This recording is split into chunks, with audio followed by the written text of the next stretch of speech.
Welcome back to another episode of Whiskey Riff Raff. I'm Shelby. My name's Quinn. And how was your week, Quinn? My week was great, which we're recording this, kind of middle-ish of April, and last week was Masters week. So I wasn't super productive because I was just glued to the television watching the Masters. Did you want Rory to win? You know, there was a part of me that did. There was a part of me that didn't. And I was watching, for the most part, with someone who hates Rory McIlroy. And I think some people don't. Some people dislike him just because of the way that he carries himself. But then at the same time, I thought it was awesome. Like the guy's had that weight on his shoulders to win the Masters for over a decade. So I was happy for him. Now he can might be scary. Rory might be go on a run here because now he doesn't have that pressure anymore. So not to overload the podcast with golf. I don't mean to do that, but you did ask if I wanted Rory to win. So yeah, and I mean I'm kind of interested in golf now, and I don't know much about Rory, but I just know that he's like Irish. He is. He's from Ireland, yeah. He doesn't seem like the friendliest, but like that doesn't make him a good person or a bad person or make him good or bad at golf. Well, I mean, a month ago or so, I think I wrote about Rory taking, someone that was at a golf tournament watching him. Rory just went up and took his phone because he was heckling him.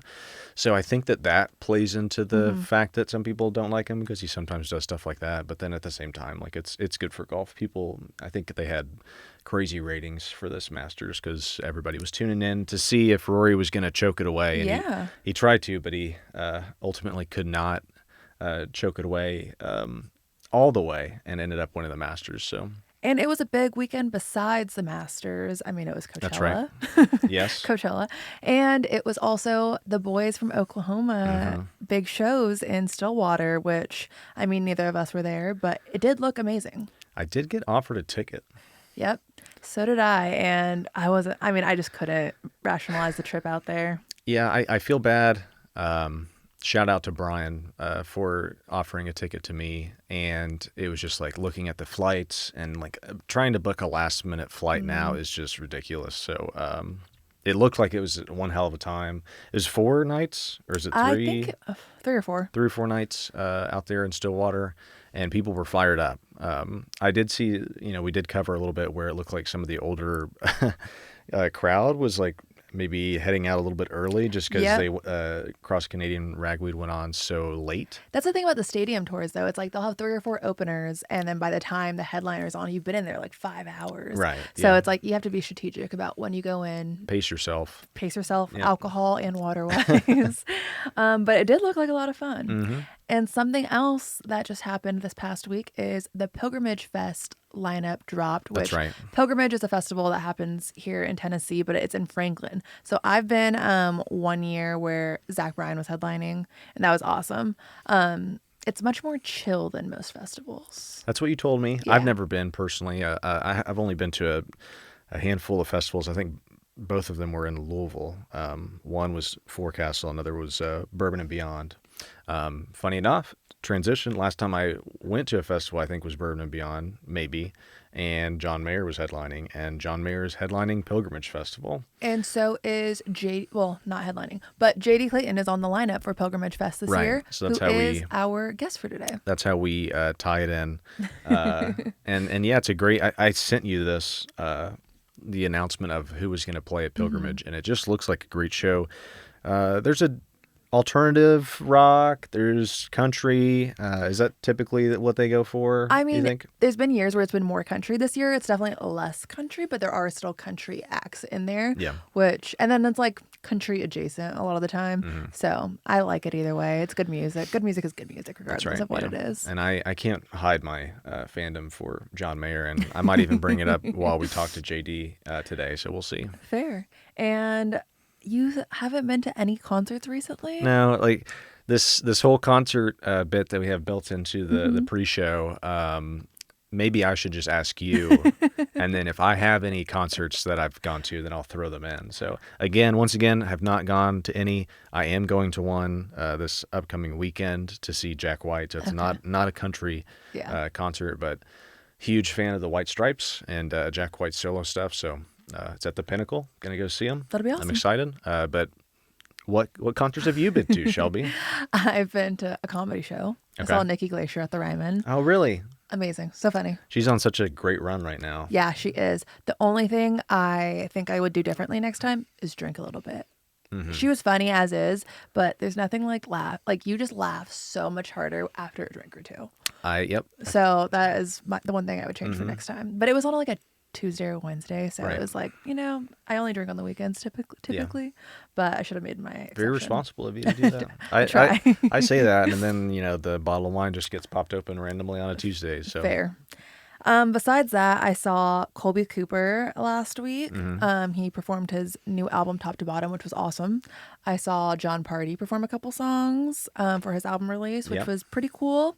And then I saw Luke Combs the other night. He played Category 10, the bar opening, and he did a well over an hour set, which was Really? awesome. Yeah, and that place was packed, and his bar is really cool. If you haven't been, it used to be called Wild Horse Saloon. yeah, I think the Wild Horse Saloon, And now it's Category 10, and it's pretty cool. right there on Second Avenue, which is, I think, not to start a debate, but I like Second Avenue a little bit better than Broadway. I think. I think it's just now going to be like an extension of Broadway. Right, yeah. I'm like, is Chiefs on Second Ave? Technically, Part of it Part is. of it. Yeah, I'm it's on like, both. okay. I'm like, 'cause if it is, then not. Maybe I like Second Ave too. Other than that, what song do you have on repeat right now? Well, mentioning Chiefs, I have really been digging "Hands of Time" by Eric Church. I'm excited to listen to his new album whenever it comes out, and I don't know if it's a hot take or not, but I am a fan of the quote-unquote gospel era of Eric Church's career. I think that it sounds great. I was fortunate enough to see his residency at Chiefs. Yeah. And the portions where he brought the choir in blew me away. And I know that there's been a lot of stories about how that's, people are upset that he's doing that kind of thing. I'm here for it. But maybe it's people that haven't actually been there to witness it. Yeah. Because anytime that, or the one time that I was lucky enough to be there for it, it was amazing. So Yeah. I'm listening to Hands of Time a lot in preparation for the other 7 songs to be released. That's On that one. exciting. What about yeah. you? For me, Parker McCollum's new song, I think it just dropped. What's today? Yeah, maybe it dropped yesterday. Hope That I'm Enough. It is getting me really excited for his new album because it sounds very similar to the Limestone Kid, which he had a couple more Nashville, more radio country albums. And I think this one sounds very similar to his old stuff. So I'm looking forward to it. Yeah.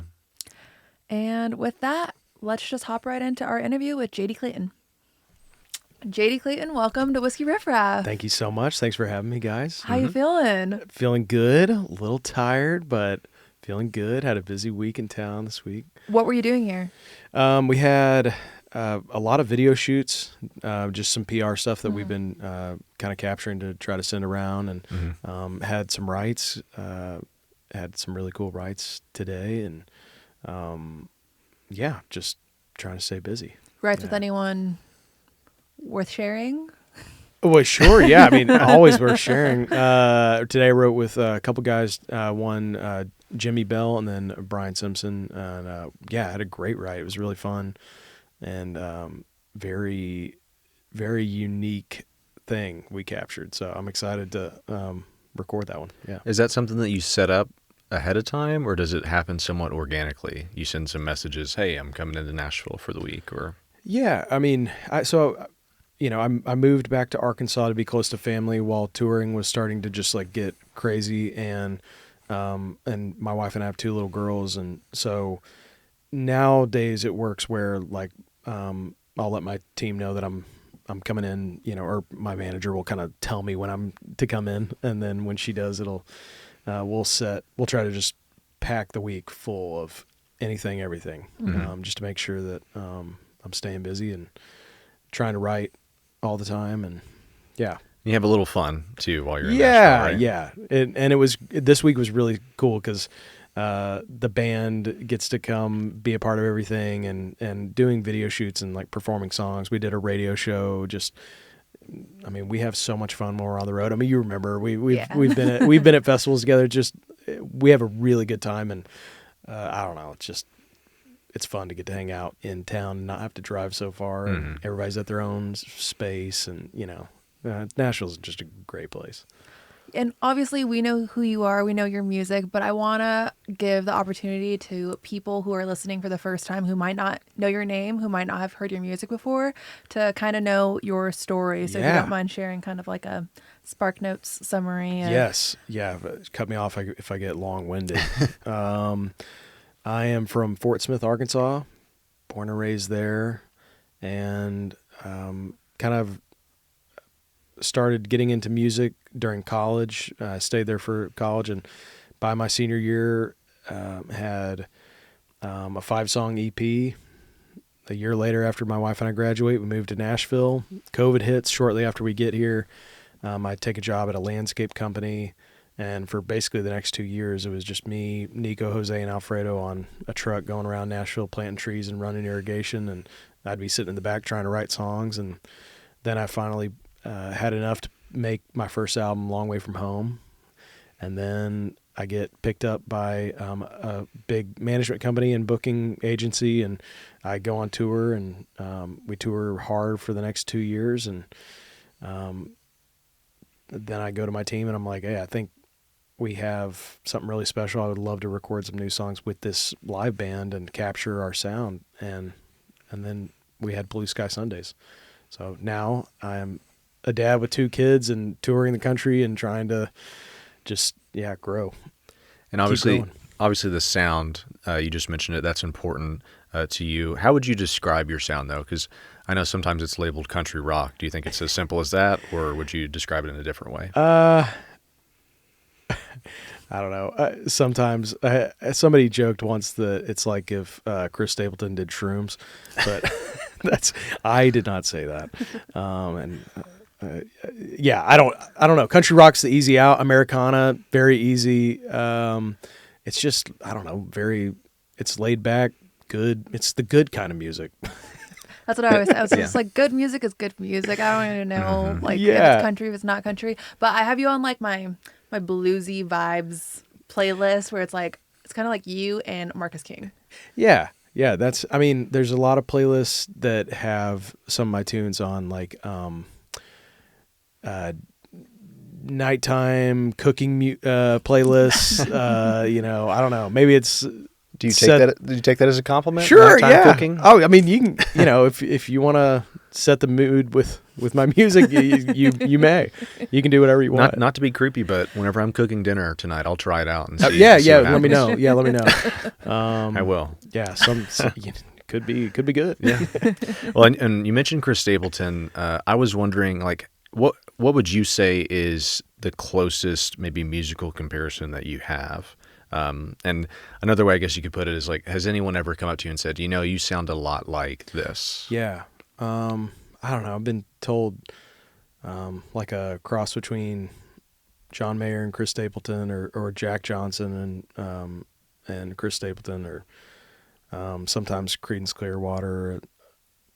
I don't know. Mm-hmm. The good stuff. Yeah. I mean, I wasn't raised on country. My dad hated country, and so it wasn't played in the house ever. And so the folks I grew up listening to were like early 2000s singer-songwriters like Jack Johnson, John Mayer, Norah Jones, Amos Lee. And then it wasn't until I got to college that I discovered Chris Stapleton and kind of went down this path of learning about country music and learning about Nashville. And so I really only had I had a background in he also loved like the Beatles and CCR. So I had a lot of late 60s, early 70s rock music in my background, but I don't know. It's that's the nice thing about country music now, and just music in general. It's almost genreless, so you can kind of do whatever you want, and it's just taking where we've come from as people, and then when we go in to make music, you're just cherry picking what you like and what you don't like, and saying yes to this, saying no to that, and then you have your sound. And I think Rick Rubin, I always say this, but he said in an interview once that as artists we're always trying to copy another artist, and we work so hard to get there, and then when we get there we fall short, and so and then in falling short we become ourselves. And so that's a really cool thing. No matter how hard any of us try, we'll never be, insert country artist, which is great. So you just be yourself. Makes for good art. Yeah. Now you say that you're touring a lot. Is that van life? Yes. Hashtag van life is real. How is Yeah. that? Is it a Sprinter? I feel like I did some Instagram. Yeah. Is it a I Sprinter mean, van? it's whatever is available. Yeah.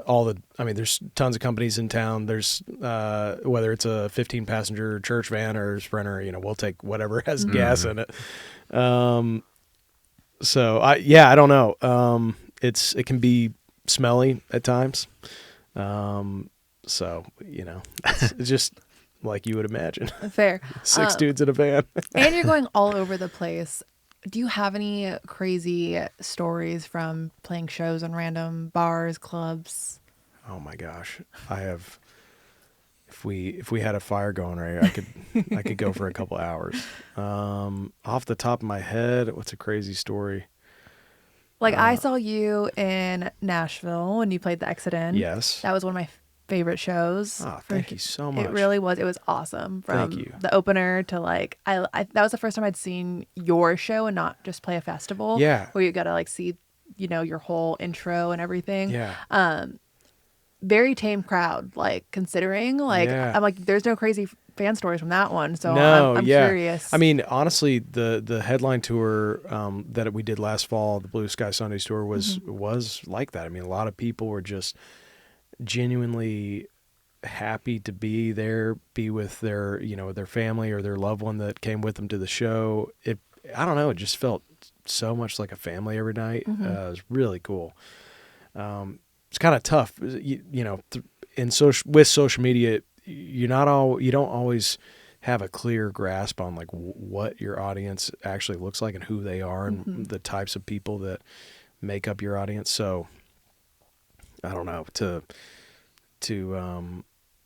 get to be there in person and look out and see the types of people that are coming, you really start to understand, okay, this is the type of person that likes my music, or and thankfully it was just like a wide range of people, tons of, sometimes it'd be a dad with his son going to his first concert ever, or just, I don't know, it was great. It was really fun. So then where are the crazy stories from? Are they from festivals? Are they from opening for certain artists? You were trying to skate around the crazy stories. Yeah. We're sticking with it here. I mean, we definitely had, some of the festivals have been, I should have come prepared with one. I need to think on it. I think that festival that was in Monterey, California was really fun. Oh yeah. And definitely crazy. Let me think. Well, I'll just tell you, like, a logistic crazy thing we did once was, so I was living in Arkansas and the tour was going to be in California, and we were following Brent Cobb.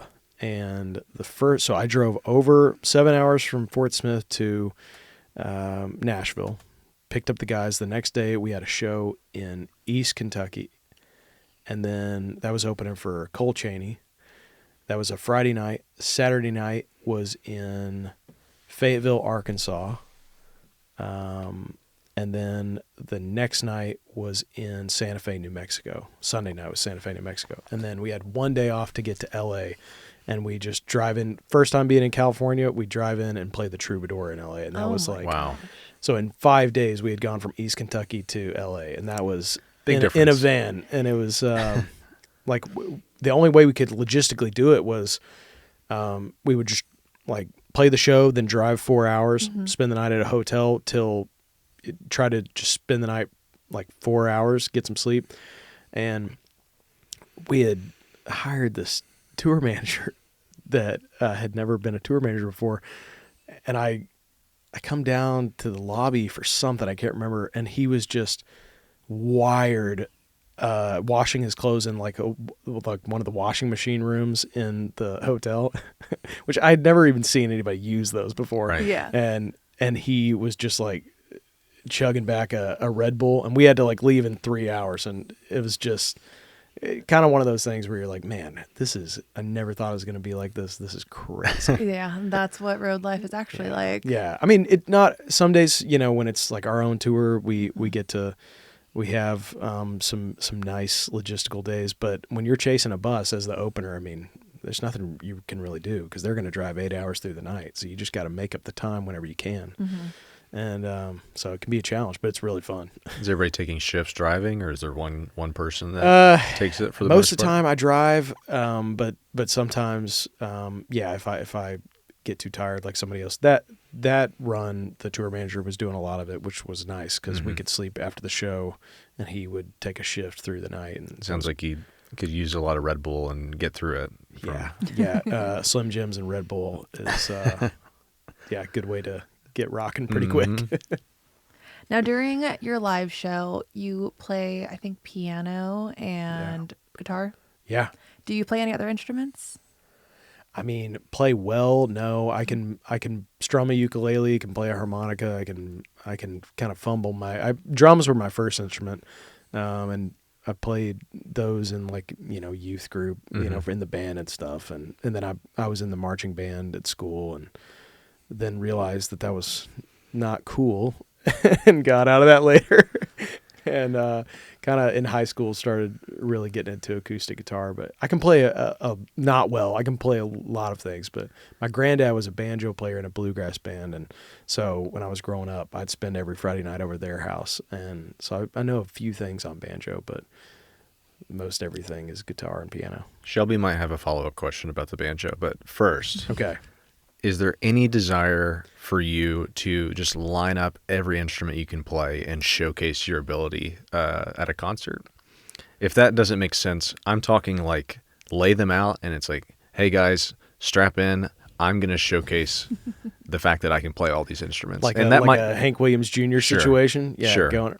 I mean, it would be so fun to do that. He was the GOAT at that. Mm-hmm. Jumping over and grabbing the fiddle and being able to play it. That's the thing. It's like being able to play other instruments. Everybody can watch a YouTube video and fumble their way through, G, C, and D on a ukulele. Mm-hmm. But to play the instrument well, I can't do that. I'm trying to learn how to play the harmonica on YouTube right now. It's not as difficult. Like, I just figured it'd be like easier, which is why I picked it, because I don't have a musical bone in my body. But like, I can't just pick it up and just start going. I need to like look at something. And... Yeah, harmonica is funny because it's deceiving. You can do the Bob Dylan thing, and if you're playing guitar in the key of G and you pick a G harmonica, you can kind of make people believe you're playing harmonica. But to do it well and to do cross harp and be, drawing notes and doing all the thing like catch C-chord from Old Crow Medicine Show. I mean, yeah, that's another level. I do want to ask about your grandpa in a bluegrass band. Yeah, he was the banjo player in a band called the Jesus Man Gospel Band, and they would tour around the region of Arkansas and go to prisons and then feed the guys a barbecue dinner and play a bluegrass show. That's awesome. So You sometimes said Jesus Man. Jesus Man Gospel Band. Okay, that's cool. Yeah. I want a T-shirt that says that. Yeah. We'll make one. Yeah, whatever. Yeah. So is that kind of what inspired you to start touring and playing, or was that kind of music buzz Probably always? I mean, no, it was never like really encouraged. I mean, I came from a family that when I went to college, I was a biology major and was planning on being a dentist, and like that was the plan, and was fully prepared for that. But my freshman year, I was in a music appreciation class, and this guy in the back raised his hand that he played guitar. And so after class, I just went up to him. I was like, hey, if you ever want to jam, I can play guitar too. And we found out we were both in the same dorm, and we started a little band called Small Town Symphony in Fort Smith, Arkansas. Starbucks on campus was our first show. And Huge show. It was huge. Show. It was huge. Both sets of grandparents were there. I think my aunt came. It was pretty wild. It got out of hand at one point. No, it didn't. What is it? Yeah, I was going to say, what does that look like? Somebody ordered two shots of extra espresso. 2 espressos, yeah. Oh, he got caramel on his latte. Yeah, we're doing settle good. down. Yeah. Now, I don't want to get ahead of myself because you just put music out. Well, I guess first I'll ask, I was looking at your tour dates, and there are very few for this year. Does that mean a tour is coming this year? I would love for there to be one. Yeah. Yes. So we're definitely like, going through that process right now, getting all the dates together. So yeah, I really hope to do a tour this fall. But like, I think to go where maybe you were going with we're already set to record new music and going to try to put out a bunch more music this year. And then, yeah, just kind of keep the ball rolling. And, this is a really good season right now for me. I feel like I'm just, I'm really enjoying the process, and my wife and I don't have another kid on the way, so I can breathe a little bit. And, so I've been kind of in the work shed a lot, and it's been good. So, My mind thinks a lot in like how sports work. So is that feeling after you put out an album, does it feel like an off-season type situation, or it's easy to fall into that. I'm trying Yeah. to not let that happen. I think that's it can be easy to just put the record out and then feel like you can go on vacation. And really, the whole entire process of recording the music is not even the beginning. The beginning is when you drop the album. And so we've been trying to, just keep sharing the music and spread it to new people that might like the music. And but I think in today's market, in this industry, you've got to be putting out new music pretty soon. The shelf life is unfortunately, I think the shelf life for new fans is pretty short. Once somebody finds music that they like, they'll stick with it for a long time, and they'll go deep into the catalog and find those things. But in order to keep growing as a new artist or a developing artist, you do have to be kind of continuing to put out work. And so that is where I was going, because you just put out an album. Does that mean there was more songs when you put out that album that you wrote that are making it to the next album, or is it like as soon as that one dropped, you start writing more for the next album? What does that writing process look like? There's probably a few that didn't get chosen that might make it, but I really go into projects like they are like a painting almost, and trying to think of the project as a whole instead of songs individually. And that helps me I can stand back and look at the work as a whole and go, okay, this song really doesn't work. It might be a cool song by itself, but it doesn't work in this context. So that's really big for me, is like finding what is the theme we're working with this whole project as a whole. What does it mean? What is, so I can go on, but that's for some of the projects coming up. I'm really focused right now on nailing where they're going to take place, who's going to play on it, am I going to hire a producer? What does that look like? What do I want the sound to be like? How do I need to structure the songs? Like, even from like a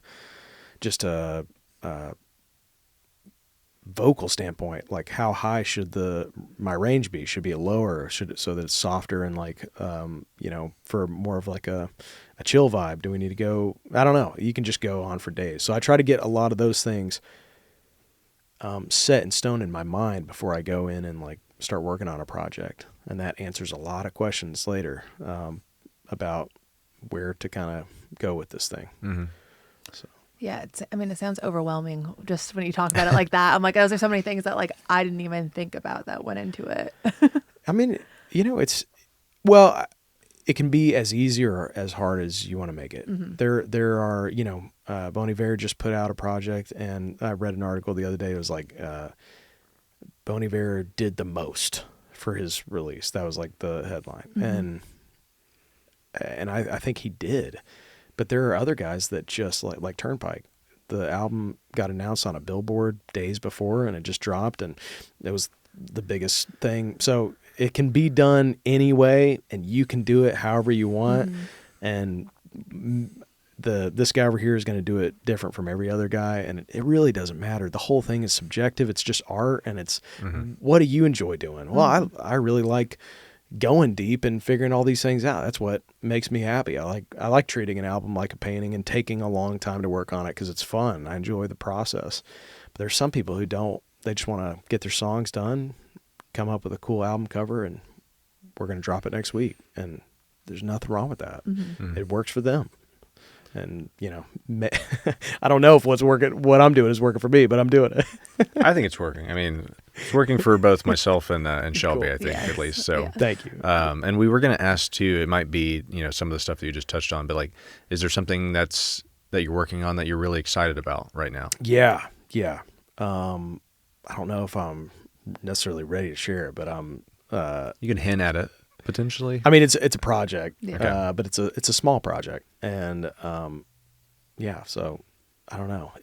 I'm just in the depths of it right now, of like figuring out, you know, all the things I just talked about. I'm kind of working in a document, just like trying to figure out where I want, almost like a moving Pinterest board. If you were like trying to figure out what your look's going to be for a big shoot or a film, you know.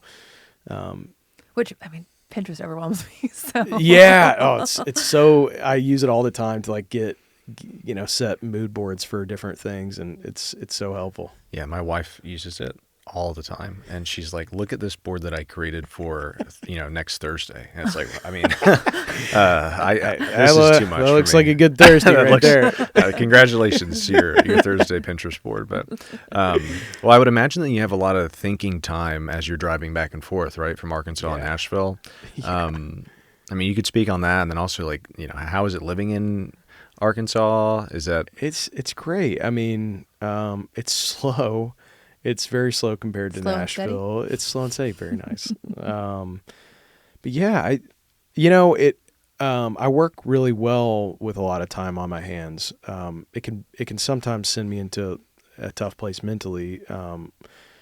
But it's always proven to be helpful in the process. Like during COVID, you know, when I was working at the landscape job, you know, that's 12-hour days with guys that don't speak English. A lot of time to be with myself and my thoughts, and I really wrote some fun songs I was proud of. And I think when I drive, I listen to a ton of music, and I really try to process, like, you know, all the way from the writer down to the guy, you know, playing guitar. Like, what's happening? Why is this working the way it's working? What makes that sound so cool? What is it? You know, is it the mic placement? What kind of verb are they using here? Just anything. It's really, that's a fun thing for me to do and analyze. And so I'd use that time on the road to either do that, write new songs. I write a lot just using my voice memo app, and we'll kind of hum ideas into that. I also will listen to podcasts every once in a while. I'm not a huge podcast guy. I get sleepy, and so as soon There's as certain that, ones. yeah, as soon as that happens, I pull off and get something to drink, and then I'm blaring like cheesy 80s tunes to kind of get me going again. well, might I recommend the Whiskey Riff Raff podcast? Oh yes, Yeah. of course. I'm gonna just rock it on my way home to Arkansas tonight. Yeah, There you go. I mean, just to plug it, but You mentioned paying attention to like all the details, like the guitar player. I'm oddly also a fan of your guitar player, Bo. Yes. I oddly am like obsessed with him on stage. Like I like love everything he does. He's the best. How did you guys meet and get connected? And I was playing a whiskey jam, funny enough, several years ago, and he was in the audience. I had no idea. And the next day, he was working at Carter Vintage Guitar. I walked in there to buy some pedals, and he was behind the counter. And he was like, "Hey, I was at your show last night, and I thought it was really good." And he's been my guitar player ever since. oh, that's awesome. So yeah, I that's actually a cool origin story there. yeah, I saw a video of you guys recording something at Carter Vintage. Yeah. With Carter Vintage. yeah, we just did a couple videos with them, capturing some of the songs from the album. And Awesome. they're such good friends of ours, and I just love those guys and everybody that works there. And they've always been really kind to me. So I'm super pumped for those songs to come out. Very cool. Yeah. So you said after this, you're heading back to Arkansas. What is like the juxtaposition of like your life in Nashville, your life on the road versus your life at home? I know you said it's slow, but it can't be that slow with 2 kids. Yeah, I mean, it's slow in just like the pace of life, you know. Like, I mean, when I get home, it's crazy. Like, you know, tonight it'd be brushing their teeth, getting them ready for bed, and then either like before I left for this week, the living room was just crowded with all my gear, and I was trying to record a demo because I wanted to get it done so that I could just listen to it in the car and analyze it while I was driving. So it's just, I'm just trying to make it work, really. It is crazy, but, my wife is a nurse, and so she works long hours too. So we just, sometimes it doesn't always line up. I'll be in town, and then she's working the 3 days I'm in town, but then I'm leaving the next day to go on tour. And so I have a little studio on a lake, and I just go out there and try to work. And, thankfully we have all of our family there to like help us and support us. And it's an unbelievable support system, and they all, believe in the dream and the goal. And thankfully my wife is super supportive of my dreams. And so if we didn't live there, I don't think we would have made it through this season, and I always wanted to be a dad, and we wanted to have kids young. And so it was a choice we made. Would my career have gotten started faster had we not? It doesn't matter. I don't know. I love it so much, and it's really been fun to kind of. I can tell that I'm like growing as a man and a person, and that's seeping into my writing now, and just in ways that you wouldn't even know what happened. Just you kind of, I don't know, you grow up. It's a good thing. Neither of us have kids, but we talk to artists who do, and I think we talked to Cody Canada, and that was one where he was just like so happy to have his kids watch him, and like just seeing like how proud he is of himself, and then of his kids too, who like also love music now because of him. Like it's just like, would your career have started sooner? Maybe. Maybe. You never know, but like I think you can't compare it to like the happiness of like having your kids side stage. That's right. Yeah. Well, and I mean too, it's easy for artists to get down and be like, man, when's my time going to come? Am I ever going to make it? Will I ever be able to, support a family or whatever? And, how cool though, regardless if I ever make it, whatever that means, how cool for my kids to be able to see their parent chasing their dreams and what they believe in, and doing the job that they love to do. There's a lot of parents out there who had to go provide for their families doing things they don't really love, and they grind in and out every day doing really tough jobs.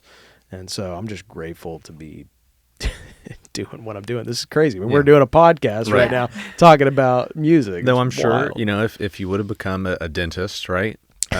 Your family and kids would have been just as proud. They probably wouldn't go and tell everybody that you're a dentist. Yeah. But they would have had good looking teeth, I'll tell you that's that. right. Good dental plan. Yeah. It's always weird when I'm walking out the house and I'm like, if someone asks me where I'm going right now, how do I explain to them? Like, I'm going to work, but like, I'm about to go interview a country artist. Like, it's always so hard to say that, I'm working this weekend. Yeah. What does that mean? Yeah. This feels an awful lot like I mean, my bass player always says this, but he's like, we play for a living. That's, we get to play. Yeah. And that's what we do.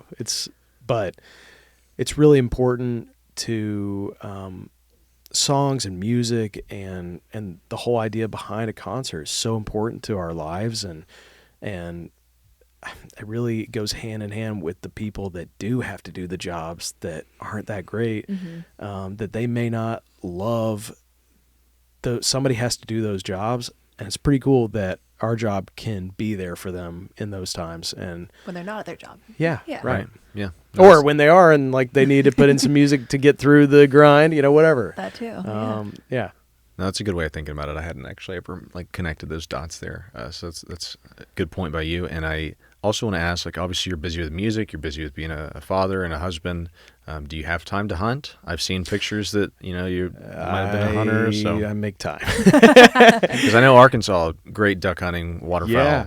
I don't get to duck hunt as much as I want to. I mean, as much as I want to. I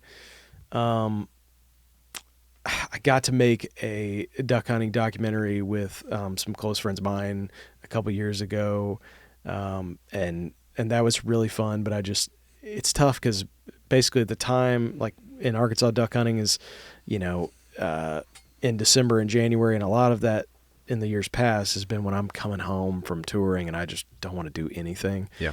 And so I haven't gone out, but I've been doing a ton of fly fishing, and that's been great because I've just built some really good relationships with some guys in the industry. And when I'm not on the road, or if I'm just getting off a show and they're out kind of near where I'm at, I'll stay out a couple extra days and go fish and camp with them, and that's been really nice to like get my mind off of music and the stresses of the music business every once in a while. I would imagine so, yeah. Like in the same way that Arkansas is nice to go back to when you're here in Nashville. Yeah. I'm assuming fly fishing is a very cathartic thing It is to do. Yeah, it's super therapeutic for me. And my dad taught me how to fly fish, and my brother has recently just become an incredible angler, and so that's something we can do together.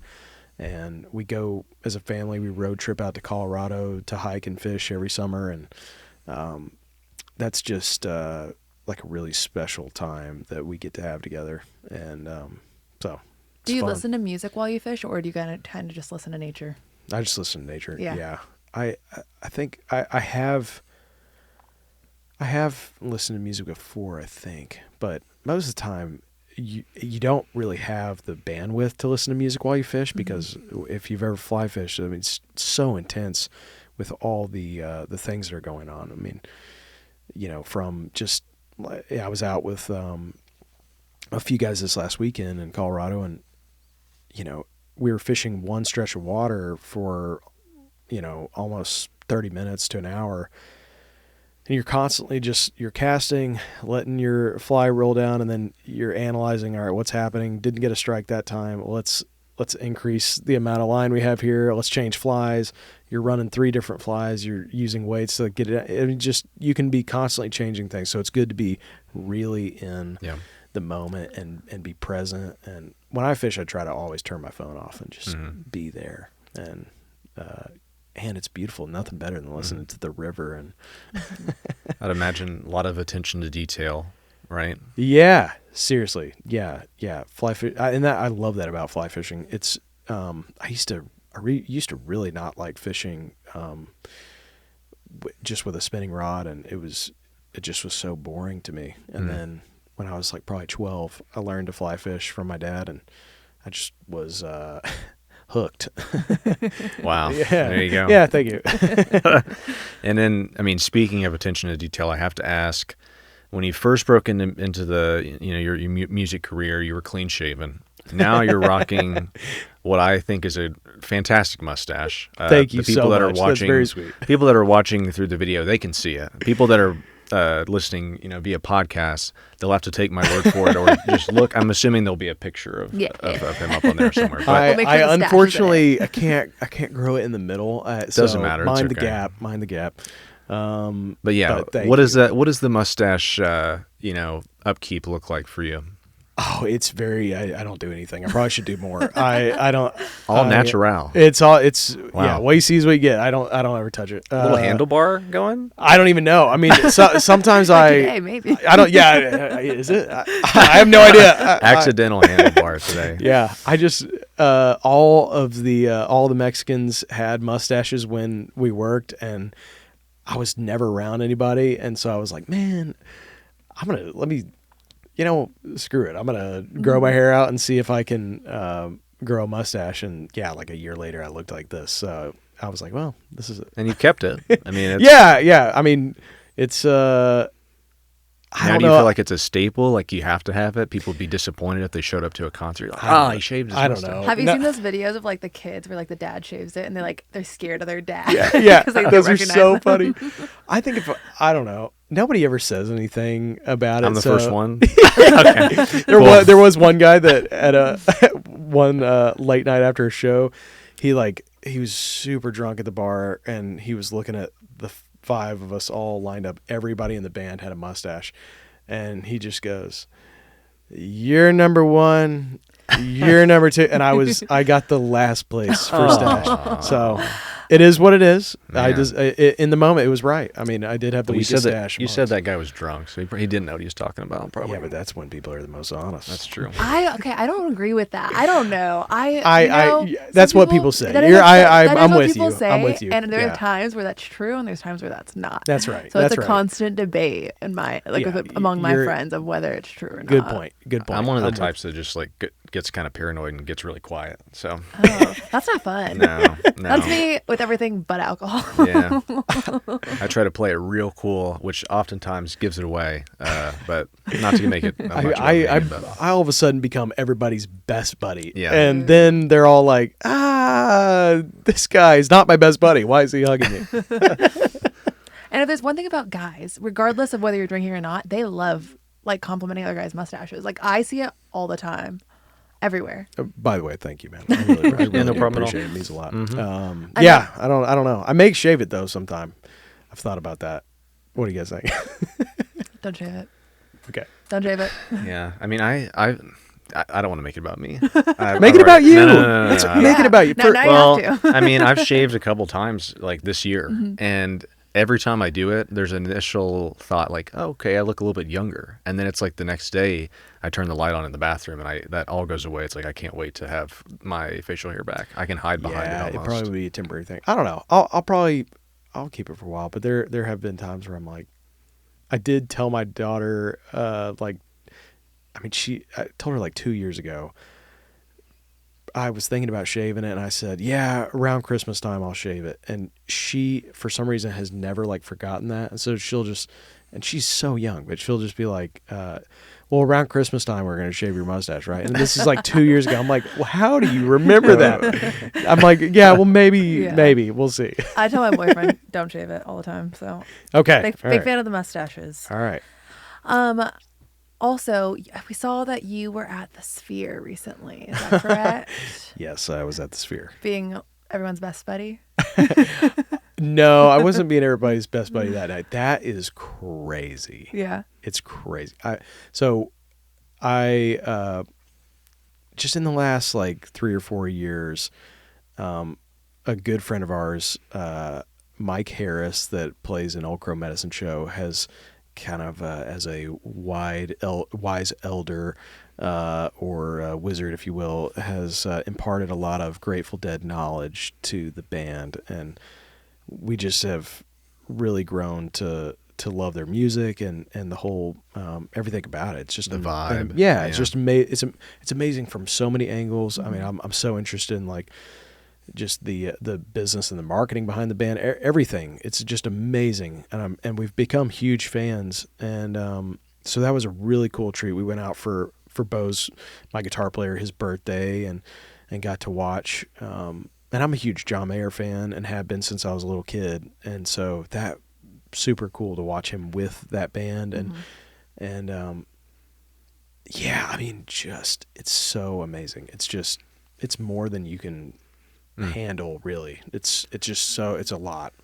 Which I know that I've seen videos. I was supposed to go, and Spirit Airlines didn't pull through for me. That's all I'll say. But They don't pull through for anybody. no, and I learned that the hard way. But I've seen videos, and it looks unreal, and it looks like the Grateful Dead can really, take advantage of it, use it as a tool. I also know that Vince Gill played there with the Eagles. Yeah. And he wasn't a huge fan because he was like, well, the band just happens to be playing, and the Sphere itself is the main character. I mean, that's what it is. I mean, if I'm going to go see the Grateful Dead, I don't know if I would go again, but I would rather go see them at an actual show. Yeah.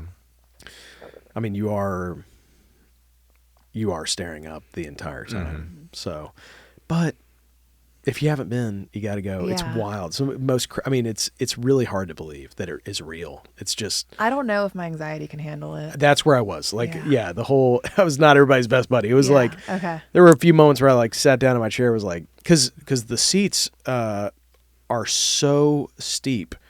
It really does feel like you are just sitting like this, and it's straight in front of you. And then you can like look down at the next row. Mm-hmm.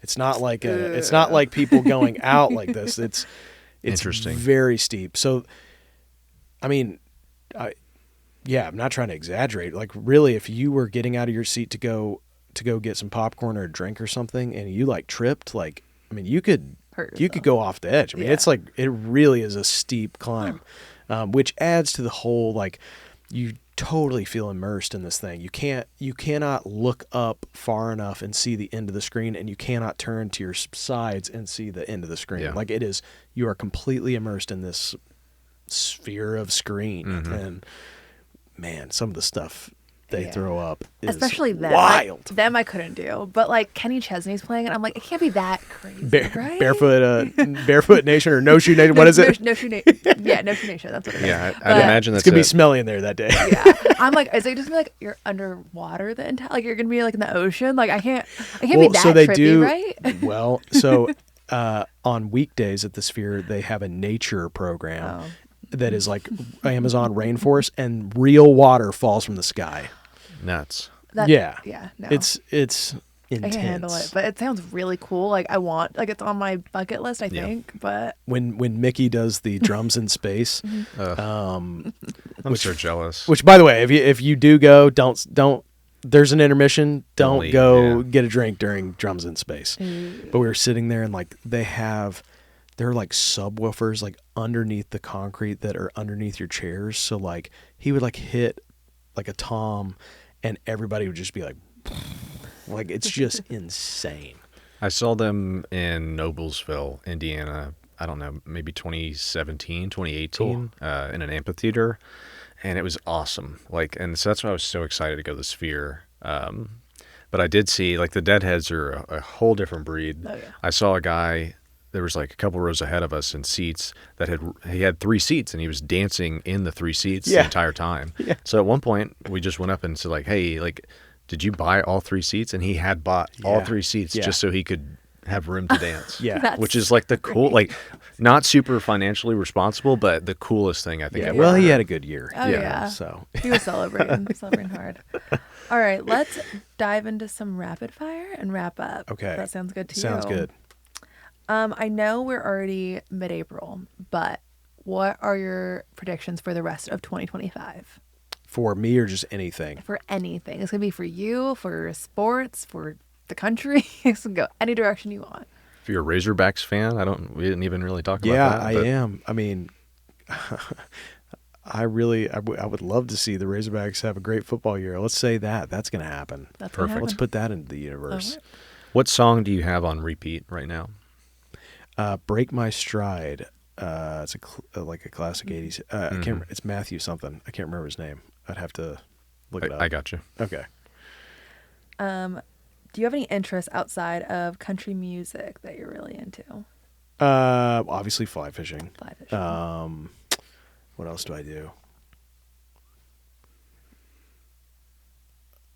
I don't do that much. Matthew Wilder, by the way. You're Matthew Wilder. Dude, that song rips. right. Especially while you're driving.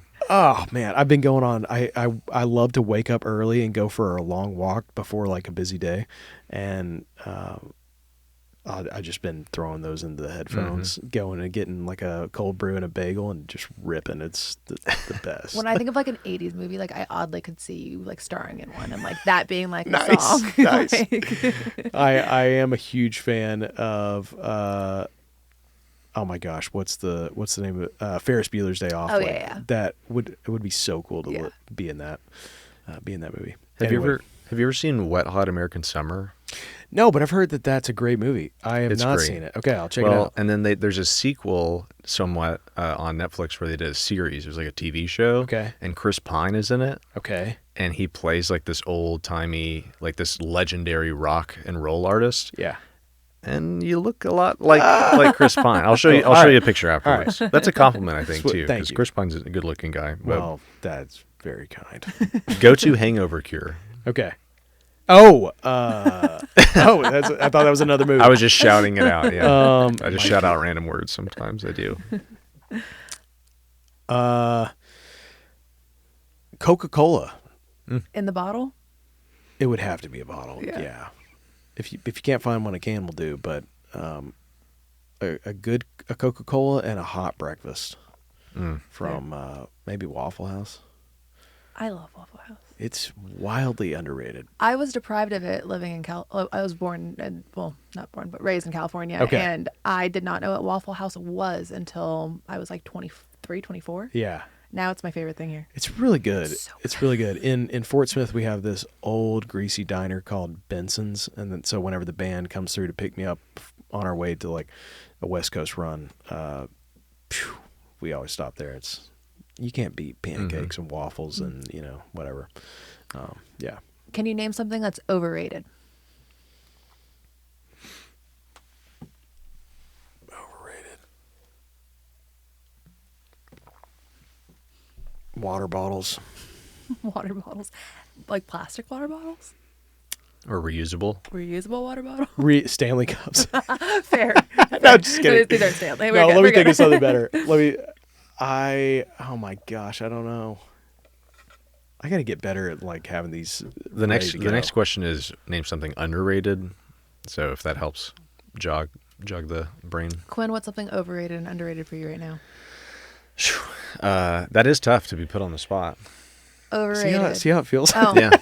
underrated. Hot sauce. Hot sauce. Underrated. Well, I would put that in my overrated category. I can't do it. I would I'm obsessed. underrated cocktail sauce for me. Ooh, I don't like cocktails. Most underrated condiment on the planet, in my opinion. Overrated. Oysters. Okay. Goes I with still eat cocktail them. sauce. Still love them. Yeah. Still gonna order them. Yeah, but Huge fan. But Kind of nasty. you see the guys that are just like, oh, get it for the whole table. Like, I mean, there's other. If I'm trying to like get full right now, that's not my first pick. yeah. Still love them. Have you ever had a bad oyster experience? Yeah. And it didn't stop you? No. The good one that we just had though was we were playing Luck Reunion down at Willie Nelson's ranch, and in the artist area there was a guy set up making arguably the best oysters I have ever had in my life.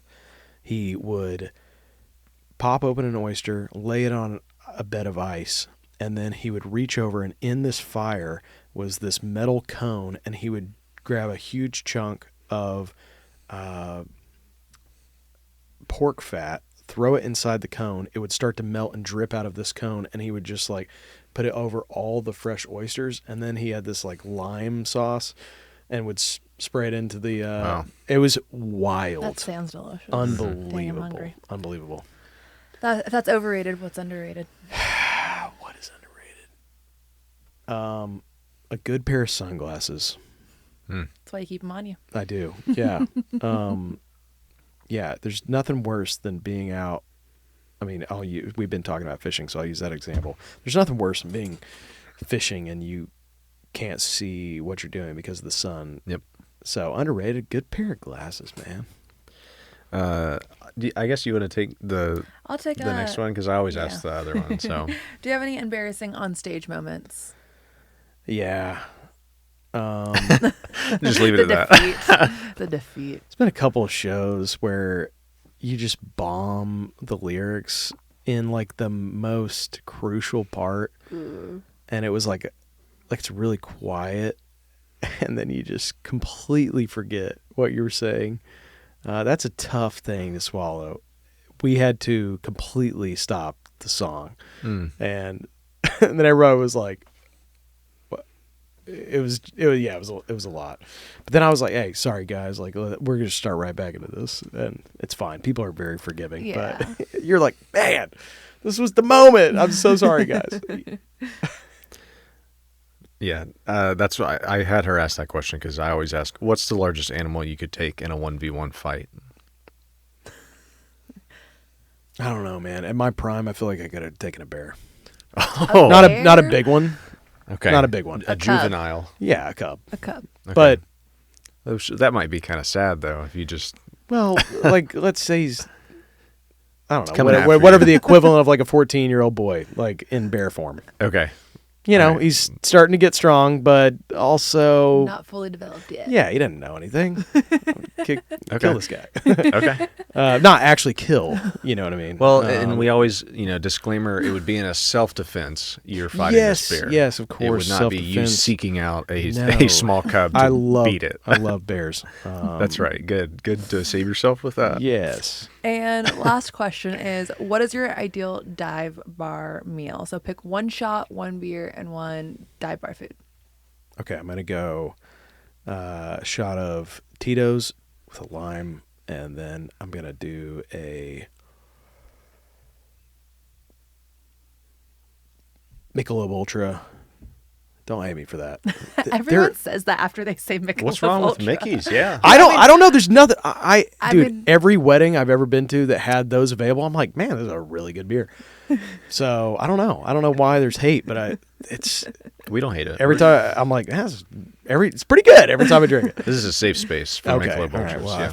I feel safe now. And then bar food. Probably a burger and onion rings. Sounds good. I've never had Tito's with a lime because I never like if I'm gonna take a shot, I would just opt for tequila because it's like I'm not taking a shot of vodka. I don't but love I tequila love that Tito's, much. so. Yeah, Tito's lime. it was my drink of choice for sure. I think we always had mezcal on the rider because it was like a little bit smoky Yeah. tequila. It's an acquired state. It tastes for sure. Yeah, but I like that way better than just regular tequila. Cannot do regular tequila. Mm-hmm. But mezcal's cool. Fair.